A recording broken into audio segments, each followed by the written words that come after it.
All right. Hello, everybody. Welcome back to the next episode. Last time we wrote this emoji replace insert, or actually we wrote this two times ago, and then we showed last time how to use hooks in order to have it happen automatically. So what we're going to talk about today is what we're going to talk about today is we're going to talk about how do we do a similar replacement, but not actually replacing the text. And I'm just going to go into, I guess I'll go into the scratch buffer. We're talking about like if you're in a language like a Lisp type language and you write lambda, you end up getting the word lambda replaced with the symbol. And I know there are other ways of doing it besides what I'm going to show you, and probably better ways of doing it, but this is the way I figured it out, and so that's what we're going to go with. So we're going to talk about properties. And what you can do is you can add properties to text, and those properties will affect various features like how it's displayed. And I guess that, so, and what you'll do, I guess the easiest way is to show it. Like, let's say we're here, and let's actually use the function point. And notice that the point where the cursor is right over there is at 8. So if that's 8, 7, 6, 5, 4, 3, 2, 1, that first one will be 1. And so if we come back to here, if we erase this, or we know the point, we've used it before. But let's say, so this is 1, 2, 3, 4. So the t is going to be at 4. 5, 6, 4, 5, 6, 7, 8. So let's say 4 through 8 is going to be the range of characters we want to put a property on. So what we can say is just do some elisp right here, we can put a text property from the point to the mark, or not from the point to the mark, but from 4 to 8, because that's the point and the mark are going to be where we are now, but we want from 4, which is going to be here, to 8, which is going to be here. And what we're going to want to do is we're going to notice that the property itself can be different properties. And actually, let's look at the help for a second. And I don't know all the ins and outs of this. So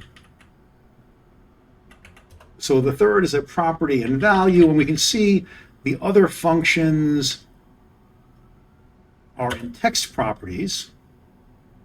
Let's see if we can see if there's a list of properties here.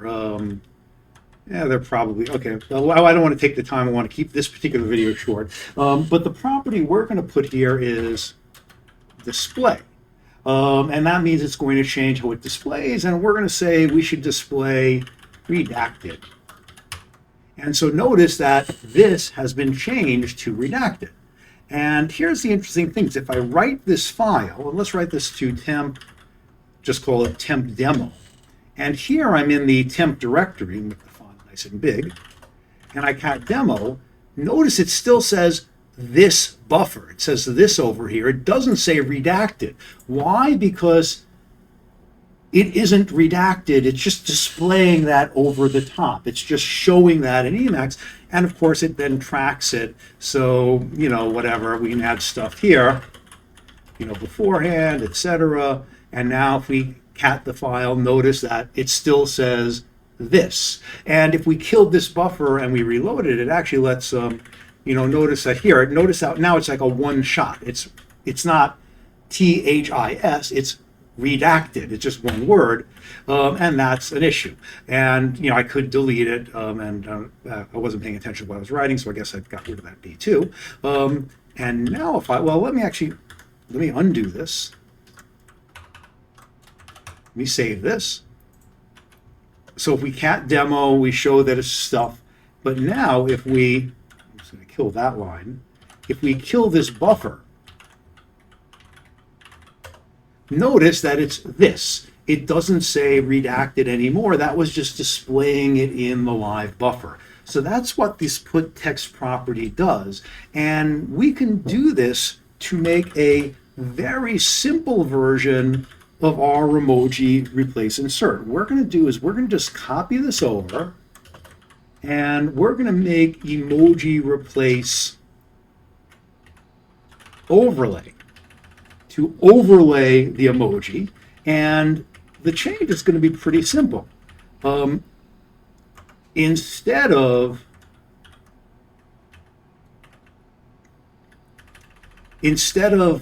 doing the cut and paste, we're going to say put the text property from the point to the mark. Because remember, that's what from the 2 videos ago, point and mark are not from the point and the mark, from the beginning to the end. Sorry about that. From the beginning to the end, because the beginning and end that's what's going to come into this when we add the hook for this emoji replace overlay. And what we're going to then want to do is we're going to want to display. And the thing we want to display is the emoji. And that's it. And so now the only thing we have to do to test this is I'm going to cut and paste these. And instead of doing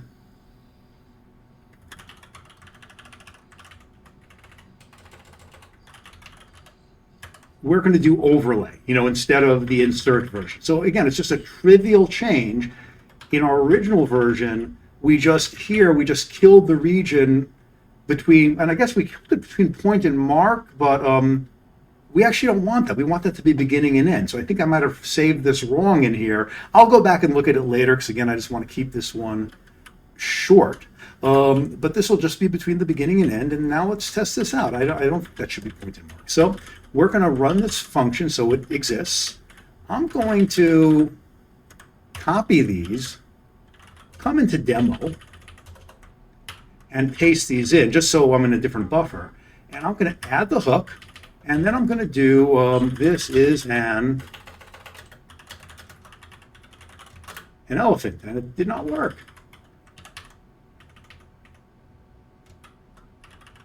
Oh, right. Of course it's not going to work. I didn't set up my emoji list, so there was no elephant. I didn't have that. That variable was nil. So let's come back into here, and now let's see if this is an elephant. And there it is. So we are doing the overlay, but it looks like we're doing it in the wrong place. Oh, right. It's doing it over.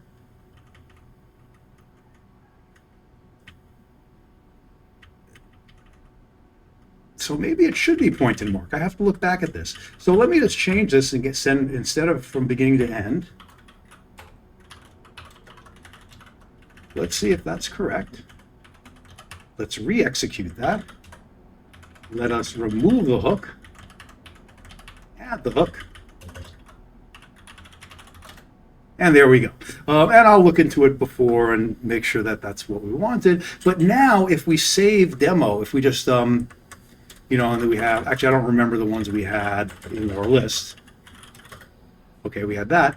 But if we save these, notice in the file, that it's just elephant and squid. It's not actually the emoji. So this is basically, it's using these text properties is a way of getting this effect. So that's all we have today. So I managed to keep this under 10 minutes. Yay, I'm proud of that. But what we're going to do in the next video is we're going to see about how do we start to turn this into a little mode if we wanted to. So you could just kind of load this up and then just basically just do emoji replace mode and then have it all work. Okay, so that's it for this time, and I'll see you next time.